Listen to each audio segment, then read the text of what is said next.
போகல கவனத்தோட வாங்க. பாருங்க சைடில் வந்து குகை அமைஞ்சிருக்கு பாருங்க. குகை எப்படி இருக்குன்னு பாருங்க, அருமையாக அமைஞ்சிருக்கு. இங்கே தான் வந்து சித்தர்கள் வந்து வாழ்ந்திருக்காங்க, வாழ்ந்து கொண்டு இருக்கிறார்கள்.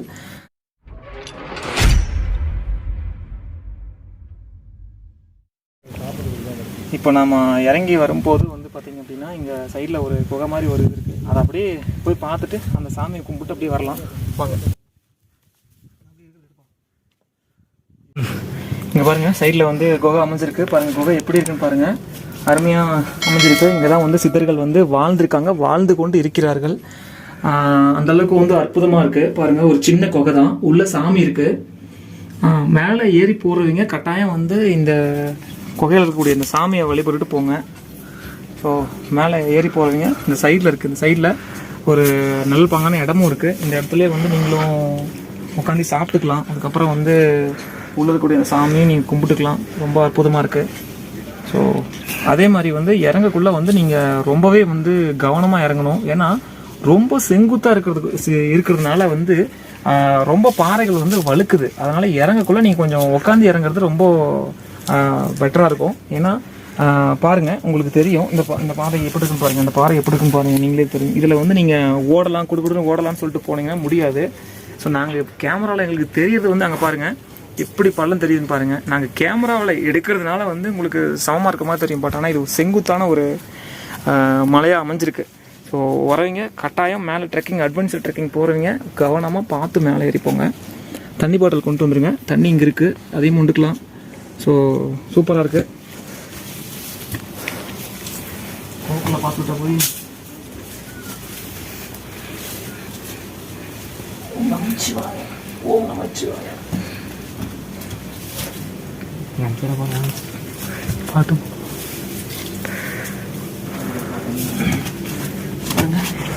ஏறி சாமி உள்ள நம்ம கும்பிட்டு வந்தாச்சு.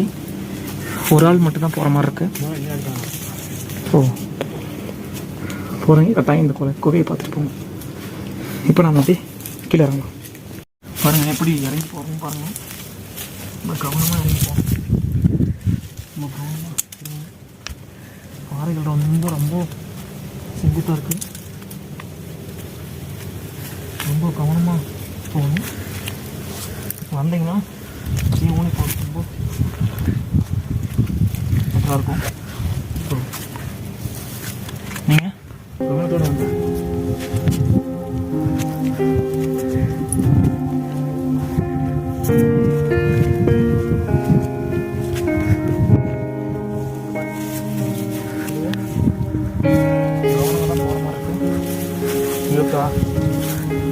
போகல கவனத்தோடு வாங்க.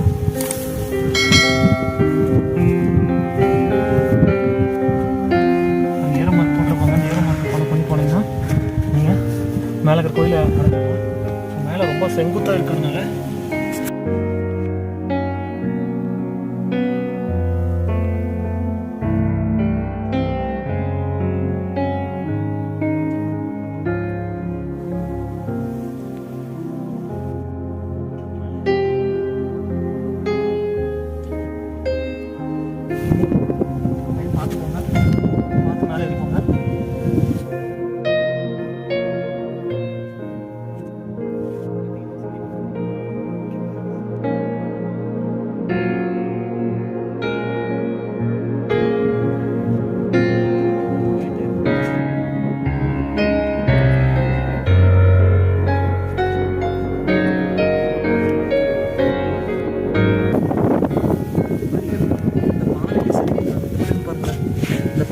உடச்சி எடுத்துருக்காங்க. இந்த பாருங்கள், இதில் தான் வந்து நீங்கள் ஏறி போகணும்.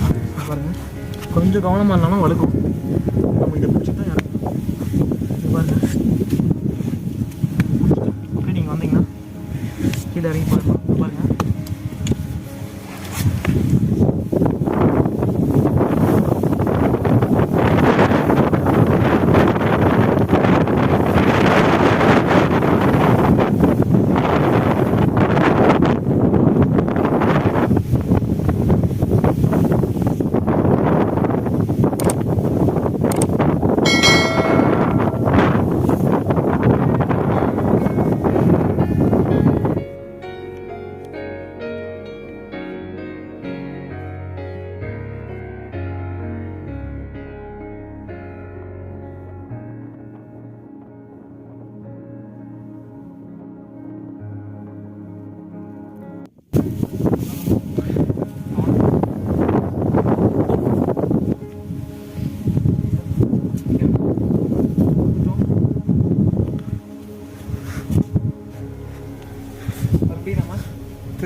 திருப்பி வந்தாச்சு. நம்ம குடிக்கிறதுக்கு உண்டான சுனைய நீர் இதுதான். குடிச்சிட்டு நம்ம கீழே இறங்கி போகலாம். போயிட்டு சாமி கும்பிட்டு கிளம்பலாம். அப்படியே தண்ணி பிடிச்சிருச்சிங்களா? பள்ளத்தாக்கு அப்படியே வந்து ரொம்ப சரிவு, ரொம்ப மிக மிக கவனமாக போகணும். இங்கே பாருங்கள் தண்ணி வந்ததுக்கான ஒரு அடையாளம் எல்லாமே இருக்குது. ஸோ நீங்கள் வரீங்க, ஒரு அட்வென்ச்சரான ஒரு ட்ரெக்கிங் வரவங்களா இருந்தீங்க அப்படின்னா கட்டாயம் வந்து இந்த மலைக்கு நீங்கள் வந்து மேலே இருக்கக்கூடிய அந்த திருக்கோடி கம்பத்துக்கு போய் ஏறி பாருங்கள். ஏன்னா ரொம்ப ஒரு அற்புதமான ஒரு ஃபீல் ஆகுது. சொல்லுங்கள் சார். இதுதான் கம்பத்து முனியப்பன் சாமி. மேலே உச்சிக்கேறி திருக்கோடி கம்பத்தில் இருக்கக்கூடிய அந்த முனியப்பனை தரிசனம் பண்ண முடியாதீங்க. இங்கே இருக்கக்கூடிய முனிப்பரை வந்து வணங்கிட்டு போகலாம். ஆலாம்பிகை, மயிலாம்பிகை, நந்தீஸ்வரர், வடவர் சைடு சித்தர், கன்னிமாரு, அங்கிட்டு காலபைரவர். அவர் மினிப்பு, கம்பத்து மினிப்புங்களா? கம்பத்து மினிப்பு உளமானாச்சு பிரிச்சு கட்டினப்ப அப்ப போட்ட வருஷத்தை 1666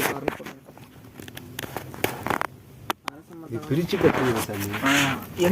எந்த மாசத்துல ரொம்ப கூட்டம் அதிகமா இருக்குங்க? அமாவாசை, பௌர்ணமி எல்லாமே. அமாவாசை, பௌர்ணமி, பிரதோஷ பூஜை வந்து இப்போ 22, 23 வருஷம் பிரதோஷ பூஜை நாளைக்கு இருக்குங்க. பிரதோஷ காலங்கள்ல மேலேயே அன்னதானம் வர்ற மக்களுக்கு மேலே அன்னதானம் 12 மணி 1 மணினா சாம்பார் ரசத்தோட அன்னதானம். 4:30 பிரதோஷ பூஜை ஆரம்பம். அன்னைக்கு அப்போ வந்து இப்போ ஆடி மாசம் ஏதாவது ஆடி 18க்கு நல்லா கூட்டம் வருதுங்க. கூட்டம் ஆடி 18 வருது. இந்த கோவிலோட மேலும் பல சிறப்புகள் என்னங்க சாமி? சிறப்புகள் இருக்குங்க. பூ செய்யணும். நீங்கள் ஒரு காரியம் குறித்து கேட்குறீங்க. நாங்கள் பூஜை பண்ணிக்கிட்டுங்க, தீர்த்த விபூதி கொடுத்துட்டு நாங்கள் திரையை போட்டு விட்டு சுயம்பில் இங்கே தானுங்க பூ அள்ளி வைப்போம். சிரசில் பூ அள்ளி வச்சு நாங்கள் திரையை எடுத்து விட்டுருவோம். பூன்னு ஒரு நல்ல இந்த காரியம் செய்தால் நல்லா இருக்குமா, இந்த கல்யாணம் போர் போடுறதுக்கு புதுசாக கடை வைக்கிறதுக்குன்னு ஒவ்வொருத்தருக்கும் ஒரு காரியத்தை குறித்து கேட்போம்.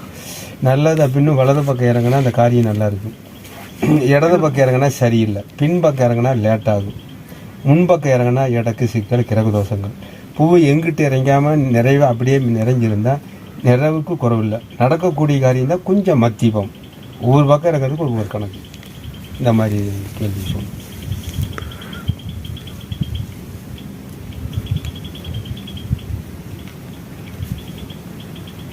தண்ணிப்பாலைக்கு போனீங்களா? தண்ணிப்பாலிருந்து அந்த பக்கம் காணாத இடத்துல இருக்கிறனால காணாச்சு சொன்னேன். எதுங்க இப்போ நம்ம தண்ணி குடிச்ச இடம் அதுக்கு தான் காணப்பாலிங்களா? அது தாமரப்பாடி. அது தாமரப்பாலி. அந்த பாலிக்கு இப்போ போகிற வழியிலே இடையில ஒரு ஒத்தடி பாதை மாதிரி கீழே போச்சுங்க. அதிலேயே கொஞ்சம் தூரம் போனீங்கன்னா ஒரு பக்கம் நுழைஞ்சு ஒரு பக்கம் வெளியில் நம்ம கரும்பு தொலையிட்டுருக்காக 1 ரூபா பணமே 2 ரூபா பணமே காசு உள்ளே போட்டுட்டு 3 தடவை இப்படி அள்ளுவாங்க. அள்ளும்போது காசு வந்ததுன்னா கரும்பத்தை பழையபடி திருப்பி கொண்டாட முடியும்னு சொல்லுவாங்க. காசு வராமல் வளையலும் மோதிரம் ஏற்பண்ணு பின்னிச்சு இந்த மாதிரி பொருள் வந்தால் பிரச்சனை இல்லை. அங்கே போயிட்டு தண்ணி அள்ளி 3 தடவை காசு கைக்கு வந்ததுன்னா காசை போட்டுட்டு தண்ணி அள்ளி 3 தடவை தொளிச்சுக்கிட்டு பாலியில் வந்து குளிச்சுக்கிட்டு அலம்பிட்டு அப்புறம் வந்து பூஜை பண்ணுவாங்க. இது எங்களுக்கு தெரியலைங்க ஐயா. நாங்கள் வந்து நேராக இதுக்கு போயிட்டு குளிச்சுட்டு அப்புறம் தண்ணி விளக்கங்கள் கேட்கும்போது இதையும் நம்ம சொல்லலாம்னு சொல்கிறேன். சரிங்க ஐயா, சரிங்க. அந்த இடத்துல தான் காணாத இடத்துன்னு சொல்கிறேன். அந்த மோதிரப்பாலிக்கு மேலே தான் கருநூச்சி இருந்திருக்குது முன்ன. கருநூச்சி அந்த கீழே இருக்கிற பாலி காணாபாலி, அதுக்கு அது மோதிரப்பாலின்னு சொல்லுவாங்க. காணாச்சோனைன்னு சொல்லுவாங்க. காணாத இடத்துல இருக்கிறனால காணாச்சோனை. ஒரு சிலர் நுழையாம்பாளி ஒரு பக்கம் நுழைஞ்சு ஒரு பக்கம் வெளியில் வரனால நுழையாம்பாலின்னு சொல்லுவாங்க. அந்த நுழையாம்பாலிக்கு மேலால தான் கருமிச்சு முன்னே இருந்துருக்குங்க. 50-60 வருஷத்துக்கு முன்னாடி நாய்க்குட்டி காய்க்கும் மரம் இருந்திருக்குது. நாய்க்குட்டி காய்க்கும் மரம். அந்த மரத்துலேருந்து காய் விழுந்தாலும் பிஞ்சு கீழே விழுந்தாலும் கைக்குன்னு சவுண்டு வரும். எனக்கு கருநூச்சி இருக்குனால கண்ணுக்கு தெரியாதுங்க. எல்லாத்துக்கும் கண்ணுக்கு தெரியாது. இருக்கு, எல்லாத்துக்கும் கண்ணுக்கு தெரியாது. இவ்வளோதானுங்க நுழைவாயில். நம்ம குனிச்சு மேனிக்கு போகலாம். உள்ள 70-80 ஆள் தங்கலாம். எப்படிங்க அது கம்பத்துலேருந்து இப்படி நம்ம வர தரத்துல போகிற தரத்துல இருக்குங்களா? அந்த பக்கமா? அதுலேருந்து அப்படியே இறங்கணும். அந்த பக்கங்களா? உள்ளே ரவுண்டாக சொன்னேன். தண்ணி எப்போதும் அந்த இடத்துல தண்ணி. அது என்ன சொன்னீங்க பாருங்க. முனிவர் சித்தர் கோவில் உள்ளே ரவுண்டாக சொன்னேன். தண்ணி எப்போதும் இருக்குது. அந்த இடமெல்லாம் பார்க்கக்கூடிய முன்னாடியேங்க இப்படி வெளியில் எப்படி பொட்டலாக இருக்குது. இதே மாதிரி தான் இருந்துருக்குது. அதுக்கு பிற்பாடுங்க பெரிய மஞ்சொலி சங்கால்வெளி பைபாஸில் 3 கிலோமீட்டர். அந்த ஊர்லேருந்து பசுமாடு 30 ரூபாய் பசுமாடுகள்லாம் மேலே வந்து மேய்ஞ்சிட்டு சாயங்காலம் 4 மணி சுமார் பசுமாடு கீழே இறங்கும்போது ஒரு பசு மட்டும் உள்ள சுயம்பு இங்கே இருக்கக்கூடிய இடத்துல தற்சூரமாக பால் விட்டு போகிறோம். அன்றைக்கி பிடிக்கல. அந்த கட்டணம் இல்லாமல் இருக்கிற காலத்தில், ம். அந்த மாதிரி இருக்கிற காலத்தில் சாயங்காலம் மாட்டுக்காரரு கண்ணை அவுத்து விடுவார். கண்ணை அவுத்து விட்டால் கண்ணு திமிர்தண்டமாக பிடிக்குது. கண்ணை இவர் பிடிச்சி கட்டிட்டு உட்காந்து கிடக்கலாம்னு தான் ஒரு பசுமாடு பாலுக்கே நிற்கிறதில்ல. இப்படியே 2 நாளாக பார்த்துருக்காருக்கா கண்ணை அவுத்து விடுவார், கண்ணு குடிக்குது, இவர் உட்காந்து பால் நிற்கிற. சரி மாடு மேயிற காட்டில் யாரும் இங்கே வந்து கறந்துட்டு போயிடுறாங்களா அப்படின்னு நான் ஒரு வாரத்துக்கு தோட்டத்தில் வேலை வரும் மாட்டுக்கு நான் போயிட்டு வந்து ஒரு வாரமாக மாடு மேயிற காட்டில் அங்கங்கே செடி மரம் வச்சு பார்த்துருக்காரு. யாரும் வந்து கறந்தா தெரியுமில்ல அப்படின்னு பார்த்துருக்காரு. அப்புறம் ஒரு வாரத்துக்கு பிற்பாடு ஒரு 4 மணி சுமாருக்கு பசு மாடெலாம் கீழே இருக்கும்போது இங்கனக்குள்ளே செடி மரம் வந்து மறைஞ்சு உட்காந்துருக்காரு. 20 உருப்படி பசு மாடு போயிட்டு இருக்கும்போது ஒரு பசு மட்டும் போய் தற்சூலமாக பால் விடுது. ஏன்னா ஒரு பசு மட்டும் போய் பால் விடுதுன்னு பசுவை கையில் பிடிச்சிருக்காரு. பிடிக்கும் கை பிடி தான் நின்றுது. தற்சூலமாக பசு மறைஞ்சிருச்சு.